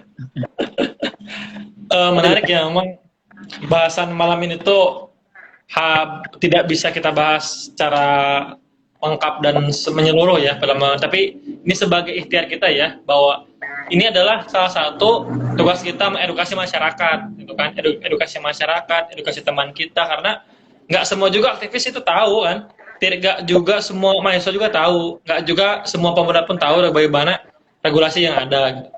Saya tuh teringat gini, Kang Dian, saya kan memang tinggal tuh, saya sekarang di Kami Bandung, tapi saya tuh sama asli Sukabumi kan, punya satu case. Jadi ada satu masyarakat budaya yang dia sebenarnya negaramu apapun dia tetap akan hidup gitu. Dan ini itu namanya tuh Kampung Cepagelar, mungkin Atom tahu ya. Tahu. Sekali dia panen itu bisa 3 tahun ketahan pangannya. Jadi dia tuh sebenarnya mau dia naik inflasi gimana pun, dia karena punya kerajaan sendiri gitu. Nah, kita tuh kan sebenarnya lahir dari bangsa ke negara kan, bukan dari negara ke bangsa gitu. Karena kalau Amerika kan dia lahir dari negara dulu, baru dibuat bangsa-bangsa. Kalau kita kan bangsa sepakat kan buat NKRI gitu. Dan Takutnya sih memang saya tadi sempat sempat hopeless dan sempat khawatir, sebenarnya khawatir apakah 98 pun akan terulang lagi gitu. Karena 98 pun kan sebenarnya sebagai wujud ketidakpuasan kan, ketidak merasa keadilan gitu. Kalau kata Antum tadi tujuan hukum adalah keadilan, kepastian hukum dan kebermanfaatan, ya sebenarnya masyarakat sebenarnya udah bingung harus gimana kan. Jadi saya sangat-sangat khawatirnya sampai ke sana, sampai orang-orang tuh bener-bener keluar rumah karena di rumah udah nggak ada beras lagi, nyari sana sini nggak peduli haram halal kan, yang kaya dia ambil gitu kan, dan yang kaya pun pelit, medit, koret gitu kan, bahasa nama gitu kan. Jadi memang tadi kalau kata Anum tadi memang moral itu sendiri yang menjadi solusi yang paling bisa kita lakukan hari ini. Ya dari di kita, teman-teman kita, tetangga-tetangga kita, dan itu menjadi solusi yang paling menurut Anda pribadi yang paling real gitu. Nah, tadi tentang hukum sepertinya harus kita buat segmen-segmen lagi lah. Dan kita ajukan lagi ke hal-hal lain agar lebih komprehensif. Nah, tentang tadi kemandirian hari ini. Tadi kalau nggak salah sore atau siang ya, Sri Mulyani itu mengatakan pertumbuhan ekonomi Indonesia itu positif. Sebenarnya apa ya? Sebelum saya mempelajari ekonomi makro ataupun mikro, tapi secara kasat mata emang benar gitu negara kita tuh sekarang bertambah ke pendapatan positif. Sedangkan negara ngomongin positif tapi nanggung masyarakatnya nggak mau gitu. Jadi ya tadi kalau kata antum mah ibaratnya nyuruh orang beli kopi tapi dia yang bayar, dia yang nanggung ongkirnya, saya mah bodo amat gitu.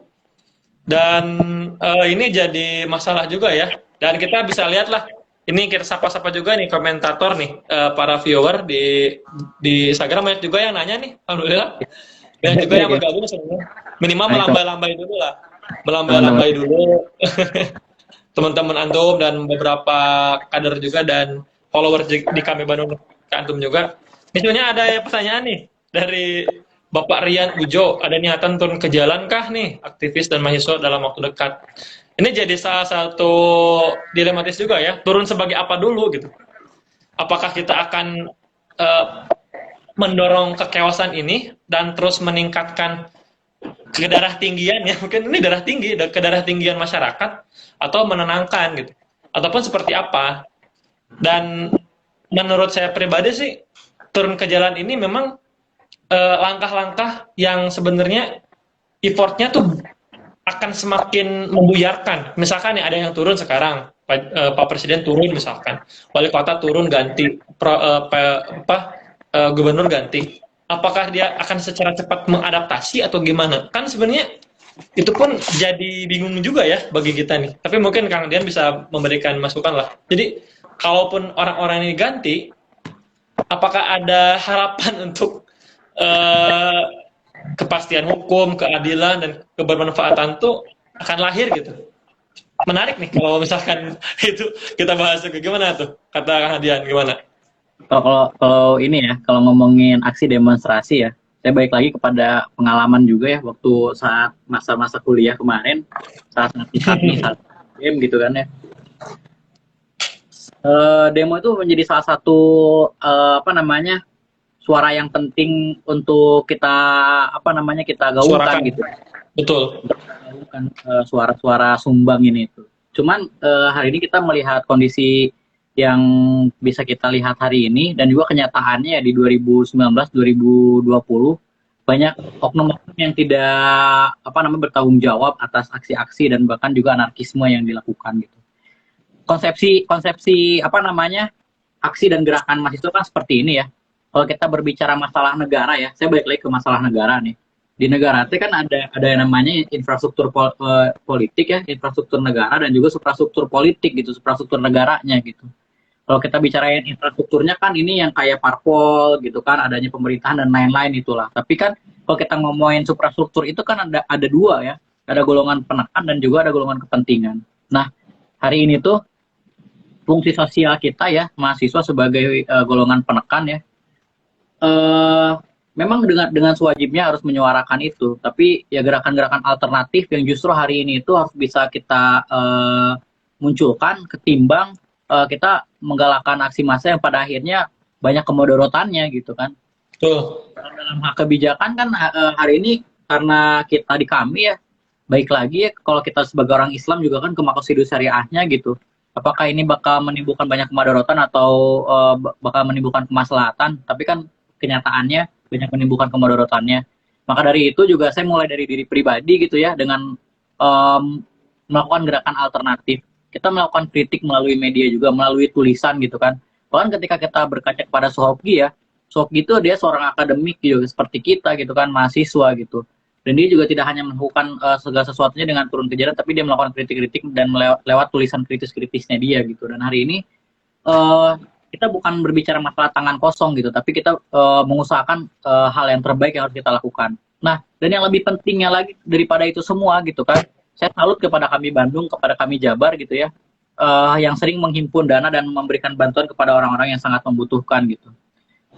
Yang jelas itulah yang tadi saya sempat katakan bahwa yang paling penting menjadi solusi adalah gerakan sosial berbasis demokrasi. Demokrasi itu apa gitu kan? Dari kita, oleh kita, untuk kita gitu. Nah itu yang bisa kita lakukan hari ini. Daripada kita fokus ke gerakan-gerakan aksi massa, menghimpun massa yang pada akhirnya konsolidasi terbatas gitu kan, dan menimbulkan aksi yang chaos dan juga hasil yang belum tentu kita dapatkan. Karena saya sangat takut ya gitu, karena ini situasinya instruksi gitu kan. Dalam garis besarnya itu instruksi komando gitu, yang pada akhirnya juga nanti penindakan kita juga komando gitu, bubarkan gitu kan, mati ya mati gitu. Kita gue seperti itu. Betul. Yang jelas adalah bahwa Bandung adalah kota yang modern lah, Jawa Barat kita bisa lebih maju gitu kan, membuat sebuah gerakan-gerakan, dan juga pemimpin-pemimpin juga akan lebih banyak menghargai itu ya, menyampaikan pendapat dengan cara-cara yang dibenarkan. Tapi satu hal sih sebenarnya kita nggak usah ngomongin data lah gitu kan, kita nggak usah ngomongin data. Ada data mah gitu, pemerintah juga lebih tahu data mah gitu, dengan segala alat kelengkapan yang dia miliki gitu, dia pasti bisa menghimpun data yang lebih real dan dia rasakan di masyarakat. Tapi hari ini kita harus bisa menyuarakan keresahan-keresahan itu yang mungkin tidak sampai kepada mereka. Sebatas itu gitu hari ini mengevaluasinya. Tapi yang jelas perlu banyak pertimbangan untuk turun ke jalan, dan saya takutnya kayak di Tasik ya, ini kita udah real banget gitu. Di Tasik kan betul-betul chaos gitu, penjarahan. Nah ngomongin penjarahan ini ya, kalau dalam sudut pandang makosidu syariah gitu, dengan tujuan dibentuknya sebuah syariat itu, bahkan membunuh pun kan ada sesuatu yang haram ya. Tapi dalam waktu tertentu membunuh itu menjadi suatu hal yang halal karena situasi dan kondisi yang ada gitu. Nah jangan sampai gitu kita tuh jadi melakukan pembenaran dan padahal menjadi sesuatu hal yang benar untuk melakukan hal-hal yang tidak benar tadi gitu. Nah saya sangat takut terjadi seperti itu, dan pada akhirnya negara pun tidak empati kepada kita gitu kan, dan negara mah cuek-cuek wae gitu, rek dikumahakeun wae oge, pada akhirnya nggak bisa diganggu gugat gitu. Kita nggak dapat apa-apa. Yang paling saya sesalkan dari semua gerakan-gerakan itu gitu kan, kalau nggak dapat apa-apa, nggak dapat kesepakatan apa-apa, ya pada akhirnya hanya menumpahkan darah, itu kan menimbulkan kemudaratan yang sangat besar gitu. Betul, Bung Hadiah. Ada lagi ya? Ada. Ini nih sebenarnya dari Bapak Wahyu, Bapak atau Kak Wahyu aja ya. Ini PPKM, beliau menganggap bahwa ada sebuah kapitalisme yang nyata. Mau tanya nih Kak, apakah perlu penegakan hukum yang terkait penimbunan halal? Mungkin beliau berpikir, kayaknya sekarang sih nimbun tuh bukan hal yang mustahil gitu, karena mungkin beberapa orang harus menimbun.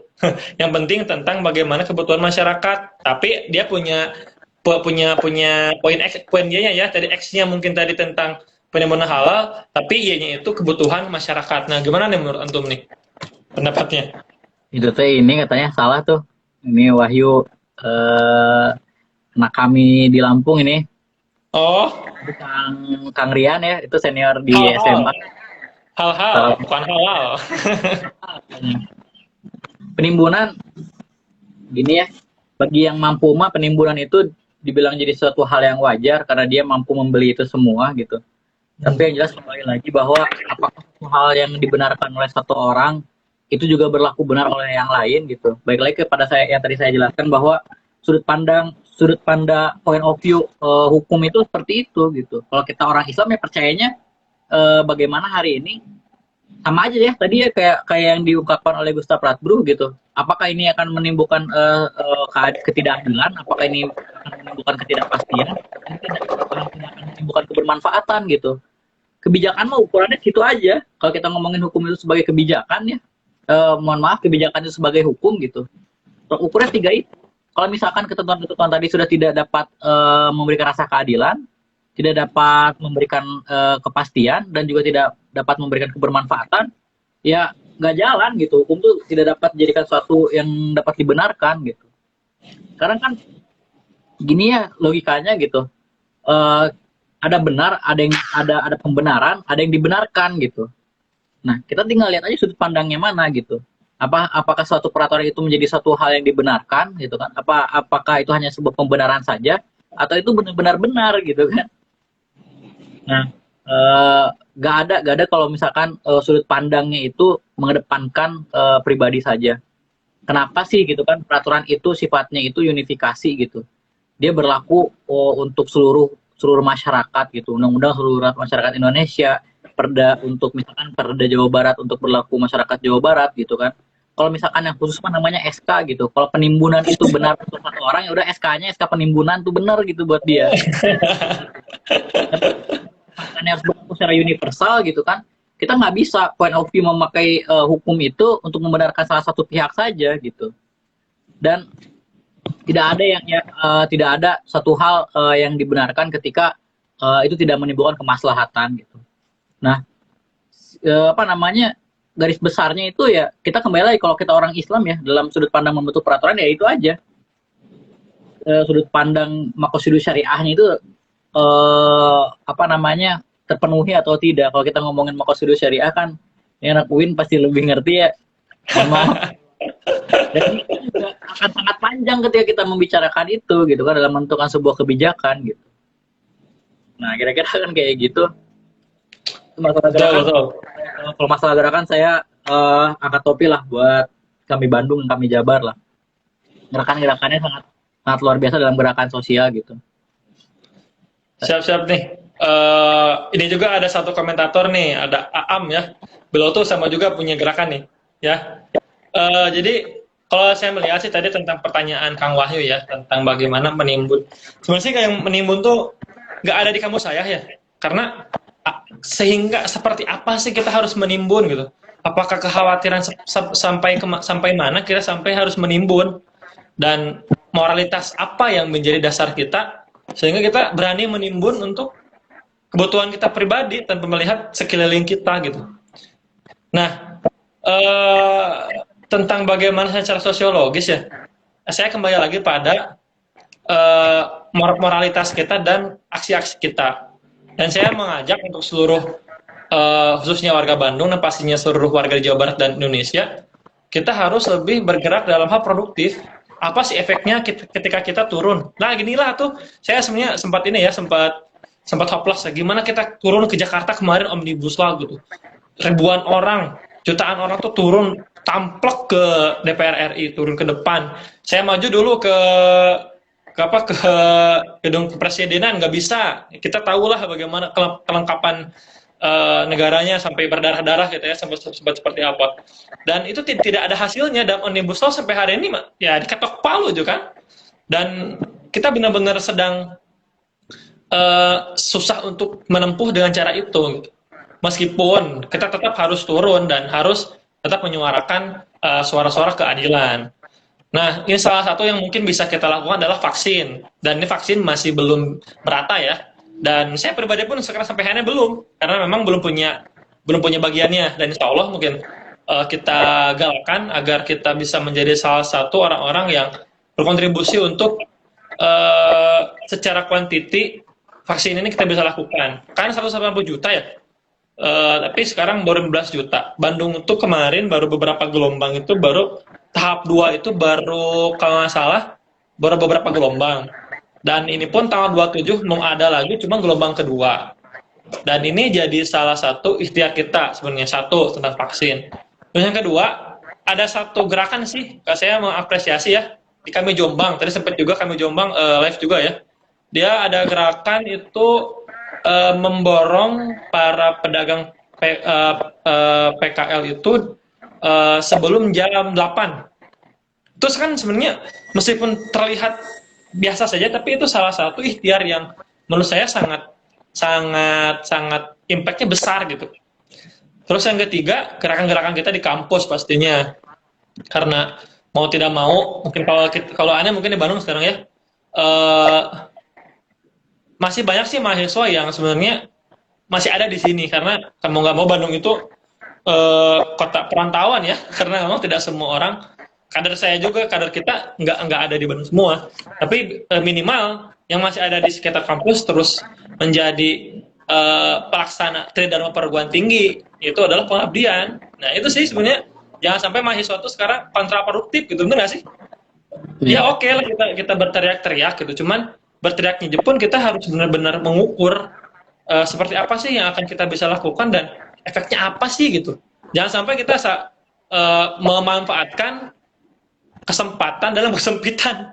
Ya mungkin karena oknum aktivis juga banyak ya. Karena itu jadi salah satu ya momen untuk funding lah, funding tidak bertanggung jawab, sehingga saya jadi a priori dengarkan hal tersebut.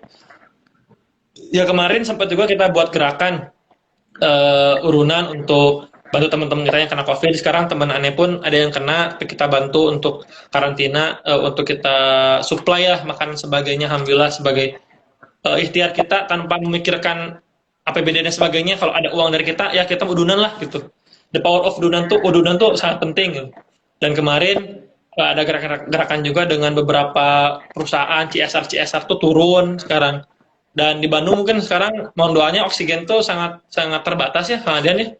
Karena ternyata Bandung itu tidak semua orang Bandung yang dirawat di Bandung, tapi banyak juga sekitar Bandung ya, seperti beberapa daerahnya itu yang tidak ada rumah sakit yang worth it, tidak cukup, sehingga dirujuk ke kota Bandung. Sedangkan para penderita di kota Bandung pun sangat tinggi, sehingga ya itu tadi, di ujung pun chaos kan, di hilir pun chaos. Jadi kita sangat berharap ya, mudah-mudahan ini chaos itu tidak terjadi gitu. PPKM diperpanjang sampai 4-6 minggu ke depan, berarti kurang lebih 14 Agustus ya. 14 sampai 20, hampir sekitar belasan Agustus lah. Dan itu menjadi kebijakan yang disampaikan juga oleh Menteri Keuangan. Nggak tahu sih apakah harus sama Menteri Keuangan atau gimana gitu regulasinya. Gimana Kang Hadian nih? Apa yang akan kita bahas lagi? Oh, ada pertanyaannya? Iya, ini lanjut. Ya, ini kayaknya Kang Rian mungkin ini pertanyaannya ini ya, Kang Rian, maksudnya terkait peraturannya. Ini kan sebetulnya tadi udah cukup dijelaskan di awal, tapi boleh sedikit review lagi. Saya benar-benar sangat sepakat ya adanya ketidakseragaman peraturan. Sebenarnya bukan lebih ketidakseragaman peraturan lah, lebih ke penindakannya seperti apa, pelaksanaan peraturannya seperti apa. Kalau misalnya kita ruang lingkupnya daerah Jawa Barat masih sama peraturan yang dipakainya seperti apa. Tapi yang jelas hari ini jadi kritik besar saya terhadap sudut pandang hukum ya, terhadap instruksi menteri ini gitu kan. Pertama dari bentuk peraturannya sendiri gitu kan, ini bentuknya itu instruksi gitu.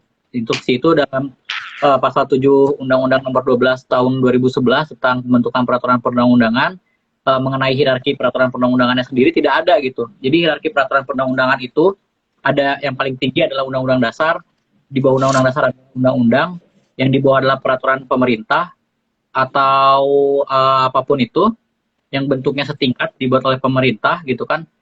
Selalu di bawahnya adalah perda gitu, perda yang dapat dibuat oleh pemerintah tingkat daerah, kabupaten, kota ataupun tingkat provinsi gitu. Nah selanjutnya ketentuan itu juga diatur di pasal 8 bagaimana diberikan kewenangan kepada lembaga negara yang ada dalam hierarki negara yang terdapat di Undang-Undang Dasar itu untuk membuat peraturannya sendiri. Nah pada kesempatan ini kita akan membahas masalah kita yang telah dibahas adalah masalah instruksi menteri. Instruksi itu kan sifatnya adalah ini ya, arahan gitu. Dan instruksi menteri ini juga berdasarkan instruksi presiden gitu kan, yang pada akhirnya terbentuklah kebijakan mengenai PPKM ini. Jadi PPKM tuh hari ini Kang Ujo bukan berdasarkan undang-undang gitu, tapi berdasarkan instruksi menteri. Yang sangat lucunya itu adalah instruksi menteri ini secara sebagian memakai sanksi, ketentuan sanksi yang ada dalam Undang-Undang Nomor 6 Tahun 2018 dan Undang-Undang Nomor 4 Tahun 1984 gitu. Dua-duanya mengenai karantina kesehatan gitu. Nah, yang jelas adalah bahwa dalam Undang-Undang Karantina Kesehatan itu 6 2018 dia mengatur tentang hak dan kewajiban yang harus dilakukan oleh pemerintah dan juga warga negara gitu. Ketika warga negara harus dibatasi aktivitasnya, tapi harusnya dia diberikan diberikan tunjangan lah istilahkan, diberikan ganti rugi atas apa yang telah dilakukan oleh pemerintah untuk membatasi aktivitasnya. Nah, yang sehingganya hari ini ketika pemberlakuan undang-undang itu hanya digunakan spasial saja gitu kan, hanya digunakan sebagian saja, pada akhirnya tidak menggunakan undang-undang itu secara utuh gitu. Nah itu kan ini yang menjadi sebuah ironi di negara kita, negara hukum yang hanya menggunakan undang-undang itu semaunya saja gitu. Negara sebagai pelaksana undang-undang, eksekutif sebagai pelaksana undang-undang, tapi tidak menggunakan undang-undang tersebut. Bahkan tadi kita akan membahas juga ya, sebetulnya ini sudah termasuk belum sih kategori karantina kesehatan yang harus dilakukan. Ternyata kan sudah masuk juga kan, wabah juga sudah masuk. Nah maka dari itu ini yang sangat hari ini ironi di negara kita gitu kan, penggunaan peraturan ini juga tidak secara penuh dan efektif untuk dilaksanakan gitu. Bentuk kritik keras saya dituliskan juga ya dalam sebuah kajian yang cukup singkat gitu. Nah, mengkritik bagaimana evaluasi juga dari peraturan ini harus dilaksanakan.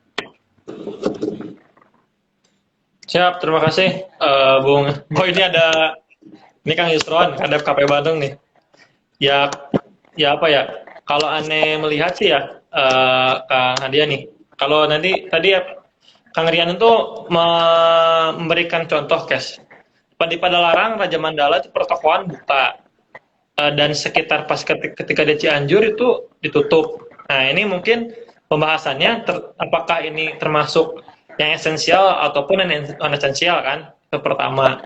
Terus yang kedua, mungkin karena ada perbedaan otonomi daerah, betul nggak sih? Sehingga mungkin Pol PP Cianjur itu tidak bisa menindak Pol PP menindak orang-orang yang ada di Bandung Barat misalkan, karena mereka pun punya regulasi sendiri atau seperti apa. Nah, berarti di sini penindaknya itu adalah tingkat provinsi karena dia menjadi penanggung jawab setingkat provinsi untuk menyambungkan antara regulasi satu daerah dengan daerah yang lain. Nah, ini bahas soal kontekstual sih ya, Kang Hadian. Nih, kalau seperti ini, menurut Antum gimana pendapatnya? Meskipun perbatasan, apakah hal tersebut ini adalah sebuah pelanggaran atau memang disahkan? Gitu? Enggak, yang jelas kalau kita melihat dasar hukumnya ya, mungkin kalau Kang Agung melihat slip pelanggaran yang diberikan kepada pelanggar ya, itu dasar hukumnya itu adalah Perda nomor 5 Perda Jawa Barat nomor 5 tahun 2020 berapa nih? 2021 gitu. 21. Itu jadi dasar hukumnya. Kalau misalkan itu yang jadi dasar hukumnya, berarti yang diberlakukan di kabupaten manapun di Jawa Barat itu sama gitu, mengacu ke situ. Nah, maka dari itu mau dimanapun ya, kalau misalkan yang diinjeknya itu masih tanah Jawa Barat, itu sama semuanya. Nah, maka dari itu kan sebetulnya apa yang salah? Ini sebetulnya di tindakannya, di pelaksanaannya. Nah, baik atau buruk seperti itu, tadi saya kan coba memberikan sebuah contoh yang tukang sol sepatu tadi ya. Itu ada tukang sol sepatu yang dia digotong gitu kan. Tukang sol sepatu dia memberikan pelayanan untuk perbaikan sepatu itu kurang lebih 200 meter jaraknya dari pos penyekatan. Ya, ini balik lagi pada bagaimana ternyata kan banyak pertimbangan ya. Bahkan di Cianjur Kota juga tempat oleh-oleh itu kan sebenarnya tidak dijadikan sebuah salah satu sektor esensial ya, tapi masih pada banyak yang buka juga gitu. apakah itu dikategorikannya sebagai penjualan makanan atau seperti apa, tapi kan jelas kalau tujuannya oleh-oleh kayak asinan gitu kan, kayak manisan kayak gitu, tentunya kan itu bukan masuk sektor esensial gitu. Nah, yang jelas adalah inkonsistensi itu dari hulu sampai ke hilir gitu, dari pembentuk regulasi sampai dengan pelaksanaan teknis di lapangan gitu. Ya, penegakan hukum, maka dari itu saya kembali lagi kepada nalar dan naluri kita gitu sebagai penegak hukum ya. Mungkin banyak kan teman-teman followers juga banyak yang jadi penegak hukum ya, tapi kayaknya nggak nonton live ini. Nah, yang jelas adalah bahwa semua penegakan hukum itu kembali lagi kepada bagaimana hati nurani para penegak hukum, cara melakukan tindakannya seperti apa gitu kan, apakah itu akan mengenyampingkan rasa keadilan gitu kan. Tapi yang jelas adalah bahwa ketika hukum itu tidak dilaksanakan dan mengenyampingkan rasa keadilan, maka tujuan itu tidak akan terwujud gitu. Dan kalau misalkan saya tadi katakan gitu ya, hukum itu sebagai alat yang memaksa itu relatif gitu, dia tuh tidak memandang siapapun gitu, dia tuh akan melibas semuanya. Nah, konsekuensi yang harusnya diambil gitu. Tapi kan hari ini ternyata tidak seperti itu gitu. Ternyata tidak seperti itu. Bahkan maaf ya gitu ya. Kalau ada seperti itu ya pro kontranya adalah sebetulnya itu baik atau enggak sih. Ya kalau sudut pandangnya kutip belas kasihan gitu kan ya. Berarti kan dia masih mempunyai rasa juga gitu. Tapi kalau misalkan dalam tanda kutip dia tidak ingin melaksanakan tutup mata aja gitu kan, lewat aja gitu, itu juga salah sebetulnya gitu yang dia lakukan itu. Ya kalau hukum bilang ya gitu, laksanakan semua gitu, jangan sampai separuhnya atau tidak dilaksanakan sama sekali gitu. Yang tidak boleh seperti itu. Ya itulah kacamata, karena hukum juga ya, kenapa sih dibuat banyak celah hukum gitu. Itu juga memberikan kita celah untuk memberikan penafsiran dan juga memberikan kita celah untuk melakukan pelanggaran hukum sebetulnya gitu. Seperti itu. Siap, terima kasih Kang Adian. Menarik tadi.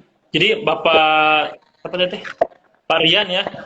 Pak Rian juga bisa berargumen bahwa tadi case-nya dari Kang Adian itu soal slip ya. Slip pelanggaran itu yang dilanggar adalah Perda nomor 5 tahun 2021 Perda Jawa Barat, sehingga ya karena pada Larang dan Ciranjang itu Jawa Barat, sehingga perlu juga ketika kita mengedukasi juga seperti itu, dan tidak ada bahasan soal otonomi daerah dan perbedaan daerah kan, karena ya Perda yang dipakai adalah Perda Jawa Barat seperti itu.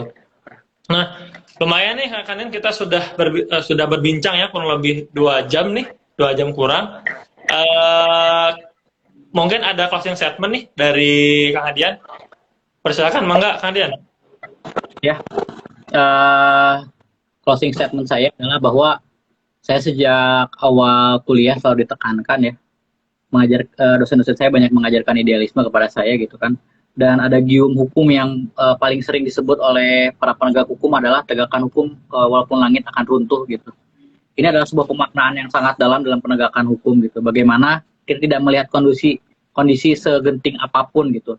Yang jelas hukum adalah hukum gitu. Hukum itu berlaku dimanapun tempat itu berada gitu kan, hukum itu berlaku di tempat tersebut gitu kan, dan dalam waktu yang mungkin terbatas oleh hukum itu sendiri gitu. Maka dari itu, sampai dengan hukum itu tidak diberlakukan, sampai dengan batas wilayah yang tidak ditentukan gitu kan, hukum itu harus ditegakkan gitu. Apalagi COVID-19 ini ya, kalau kita berbicara masalah COVID-19 itu tidak mengenal waktu dan tempat, tidak punya otoritas wilayah gitu. COVID itu bisa dimanapun gitu. Nah, berbedanya hukum dengan COVID itu gitu. Kalau COVID tidak terbatas waktu dan tempat, kalau misalkan hukum itu terbatas waktu dan tempat, tapi yang jelas adalah selama hukum itu masih berlaku gitu kan, hukum itu masih dalam ruang lingkup yang berlaku juga gitu. Maka dari itu disitulah tugas kita untuk menegakkan hukum. Dan kita sebagai warga negara yang baik gitu kan, sebagai warga negara yang taat hukum, yang menjalankan hukum, jangan sampailah kita terlalu banyak mengenyampingkan hukum gitu ya. Hari ini mungkin ya kita satu sama lain seringlah banyak melakukan pelanggaran hukum, tapi yang jelas adalah bahwa hari ini tuh negara itu sudah benar-benar mengenyampingkan hukum dari masalah administrasi sampai dengan masalah kebijakan gitu ya. Dan pada akhirnya sampai pada kesimpulan bahwa untuk mendapatkan hak kita harus melakukan sogokan, kita harus melakukan uang haram yang untuk melenggangkan keinginan kita gitu. Yang padahal itu bisa didapatkan dengan mudah ketika tidak ada korup, tidak ada pemotongan, tidak ada pungli di negara kita gitu. Tapi akhirnya kita masuk ke dalam fase bahwa hukum ini tidak bisa kita tertib, kita tidak bisa melakukan secara tertib gitu. Kita tidak bisa mempunyai uang atau apapun itu.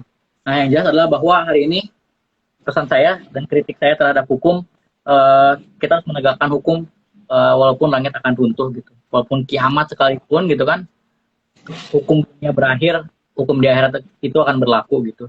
Kita sebagai seorang Islam sangat mempercayai itu, dan semoga keimanan tidak dicabut dari diri kita sampai dengan kapanpun, sehingga penegakan hukum kita berdasarkan iman gitu, bukan berdasarkan yang lain.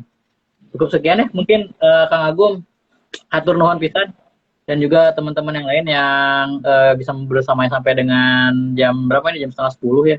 Hatur nuhun. Siap, terima kasih Kang Hadian, hatur nuhun pisan. Atos ya tiasanya ini mungkin waktos kanggo pengiyaina. Terima kasih banget ya bagi teman-teman juga, seluruh pemirsa, followers kami Bandung serta followers Kang Hadian juga. Insya Allah ke depan kita akan terus menggunakan platform ini semaksimal mungkin ya.